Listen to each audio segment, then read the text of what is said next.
No historian can rewrite that. No president can expunge that. And if 1,000 angels swore in 1,000 Bibles that this was not the case, it would in no way alter the fact that this American civilization was conceived, established, dedicated, and founded on a biblical cornerstone. America was brought into existence for the will and the purpose of God. On this night, over 200 years ago, George Washington held in his hand the first ever presidential address. In that address was a prophetic warning.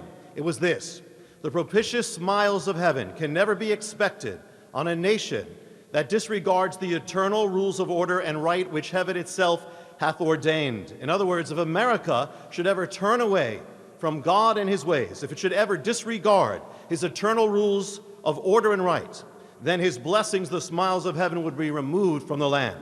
It was an ancient warning. It had been given in Hebrew words by the prophets to the kingdom of Israel. But Israel turned away from God and disregarded his eternal rules of order and right. They drove God out of their government, out of their public squares, out of their culture, out of the lives of their children. They worshiped idols and served other gods. They celebrated immorality and they persecuted righteousness. They lifted up their children on the altars of foreign gods. And the blessings of God were removed from the land and replaced with judgment.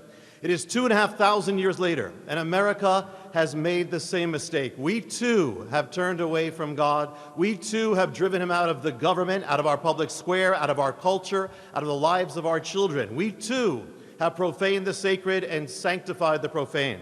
And we too have killed our most innocent, over 55 million of our unborn children, and our collective hands are covered with blood. What we were warned never to do, we now have done.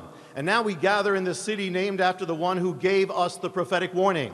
And yesterday in this city, in the building that sits across from this hill, the justices of the Supreme Court took up their places on the bench to decide whether America should strike down the biblical and historic definition of marriage. The very fact that an event should take place as such is a sign in itself that this is the America of Washington's warning. It's here. And this day of which he warned is now. We have become a civilization in spiritual schizophrenia, a nation at war against its own foundation. The Supreme Court opens its sessions with the words, "God save the United States and this honorable court."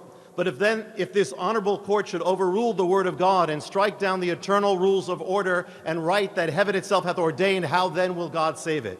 Supreme Court justices, can you judge the ways of God? Can you, with man-made verdicts, overrule the eternal laws of God? There is another court and there is another judge, and before him all men and all judges will give account. If a nation's high court should pass judgment on the Almighty, should you then be surprised that the Almighty should pass judgment on the court and that nation?